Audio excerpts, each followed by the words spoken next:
when I was a boy, in the days of the train, I'd sit by the tracks on a long summer day, and I'd wave to the brakeman, and he'd wave back at me, while the thunderclouds rolled out of East Tennessee.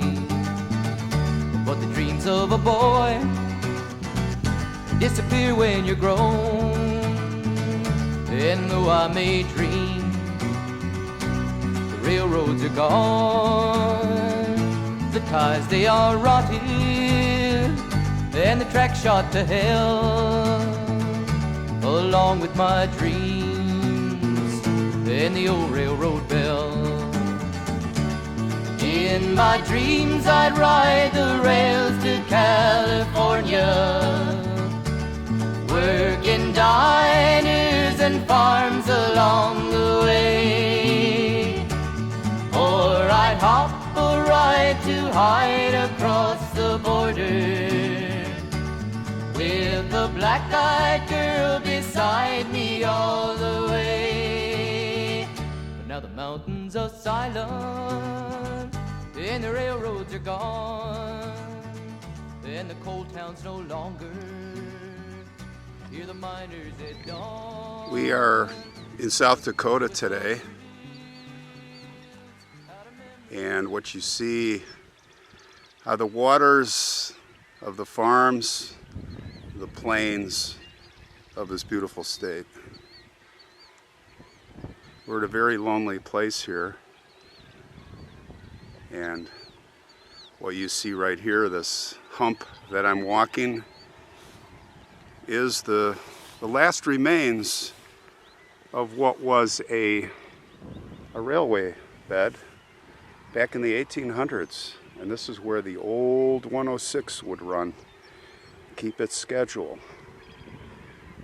We're going to talk about a story of the conductor, Brakeman. I think it was the Brakeman, although it's published different ways, who rode that train, who had a special bond with a little boy that lived here in the 1800s, and we're going to tell that story as we walk to this very special place within this lonely place, and that is right up there where that little tree is. I want to thank Scott G., I think he's from Minnesota, one of our viewers, who told me about this story, and we do have permission to be here from the landowner. Mary, thank you. We're about 25 miles west of a town called Watertown in eastern South Dakota, and let's go back to the 1800s. Way back. I'm going to read to you the story from the 1945 Canby News from this newspaper article. Old 106, the Chicago Northwestern train, which travels through Canby daily, and its conductor, V.J. Ford, are becoming famous.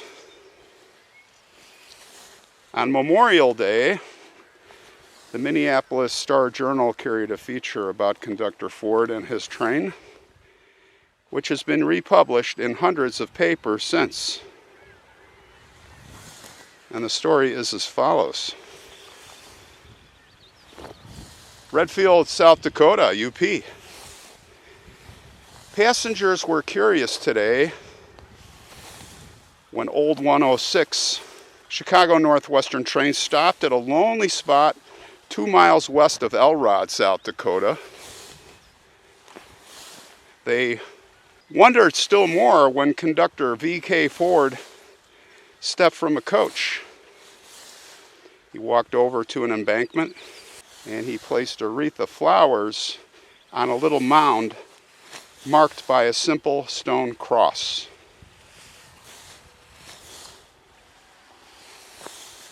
They had no way of knowing The ceremony had been repeated every Memorial Day for more than half a century. Then Conductor Ford told the story, just as he was told it for 14 years since his father-in-law, W.F. Chambers of Redfield, had died.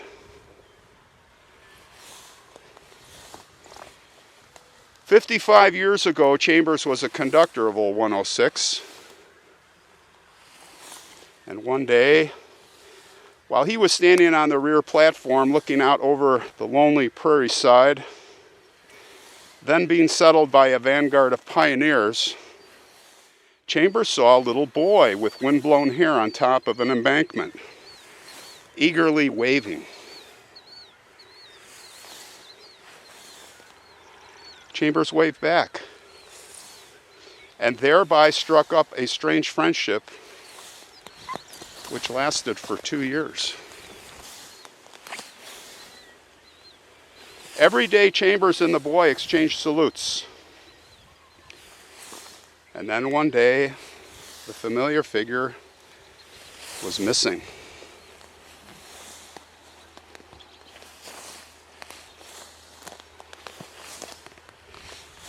The next day, there was nothing except windflowers nodding from the embankment.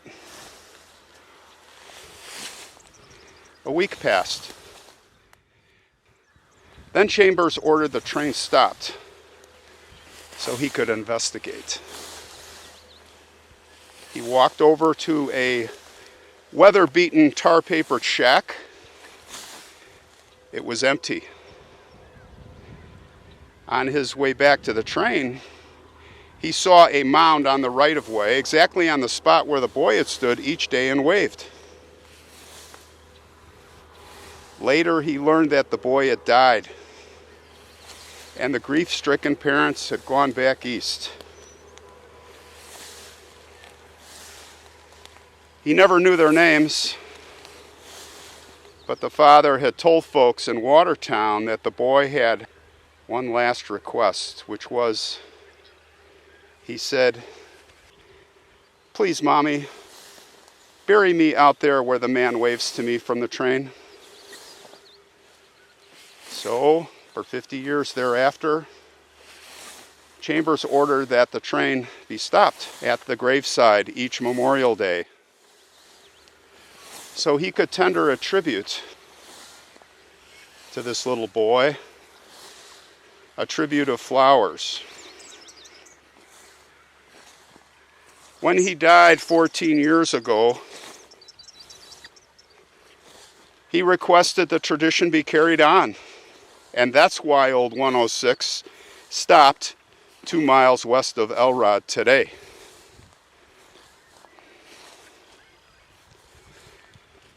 And that's the story.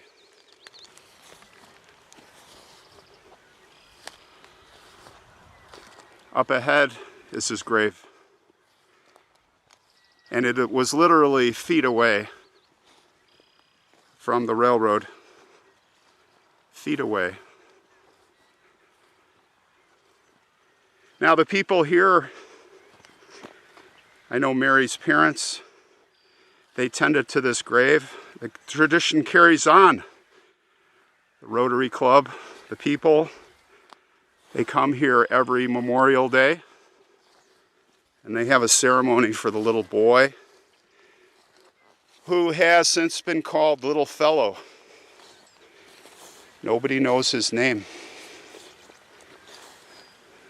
Nobody will know his name.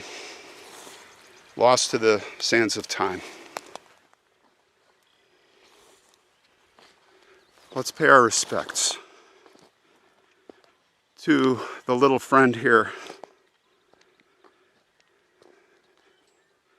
at this lonely place.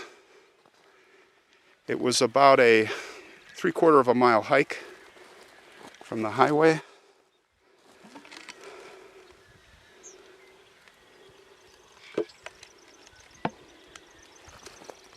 To get here, a nice hike. If you come, please ask permission first. This is private property. Let's take a look. I've not been in here. But I see a wooden cross, and I see a boulder. And an old dead tree. But I see one flower. One bud. Look at that for the little boy.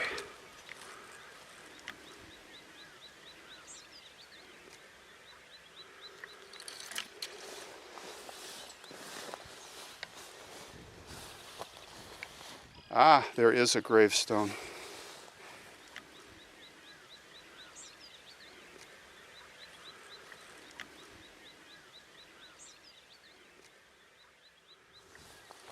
There is a stone with a locomotive. Look at that. Can you see? Again, I've not come in here. I wanted to save this for you the first time. Oh. And the little boy waving. Look at that. How cool is that? How cool is that? The stone does not appear to have anything on it.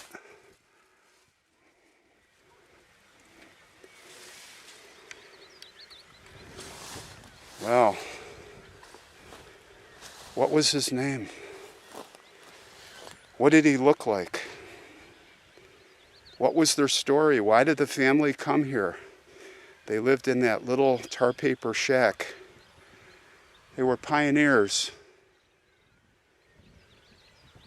It was an exciting time, and then they lost their little boy, probably to typhoid, maybe yellow fever, maybe, definitely probably one of the diseases back then. Now I want to tell you also, I believe that just beyond this fence they left a section of track, or I don't know if it's original. Let's back our way out of here.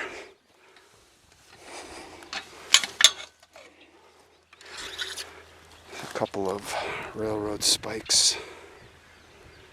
But let's take a look.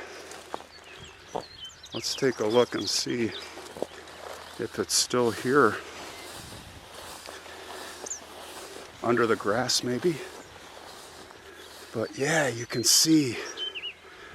Look at that. I don't know if you can tell. But that is, you can see where the old line came. Now, the bones are underwater, if there are any bones left of that railway. Oh yes, yes, yes, yes, look at this. We do have a section of track. Look at that. It is here. Isn't that remarkable?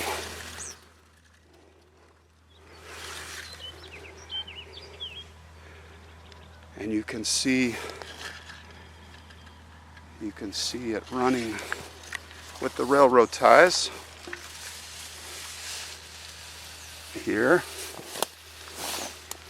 Now any of the railroad aficionados will maybe be able to tell if this is original.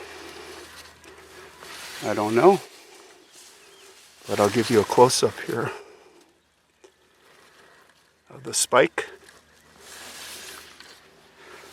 That wood looks original to me, guys. If I had a tape, I would measure it. But it looks like about a 20-foot section they have left here. Yes. Looking across a railroad tie there. Well.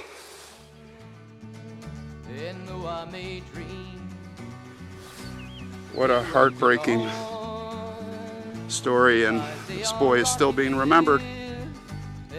From 1888, he passed. Along with my dream. I believe he will never be forgotten.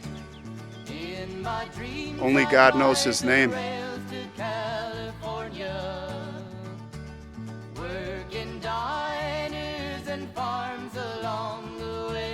Only God knows. Rest in peace. Rest in peace. With the black-eyed girl beside me all the way. But now the mountains are silent, and the railroads are gone, and the coal towns no longer hear the miners at dawn. But the train whistle shrills out of memories to me, while the thunder clouds roll out of East Tennessee. In my dreams I'd ride the rails to California, working diners and farms along the way.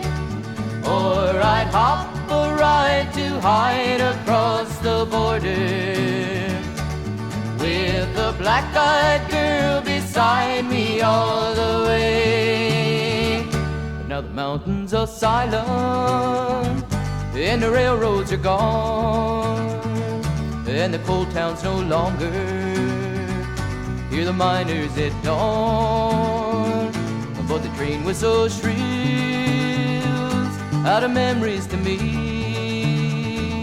while the thunder clouds roll out of East Tennessee.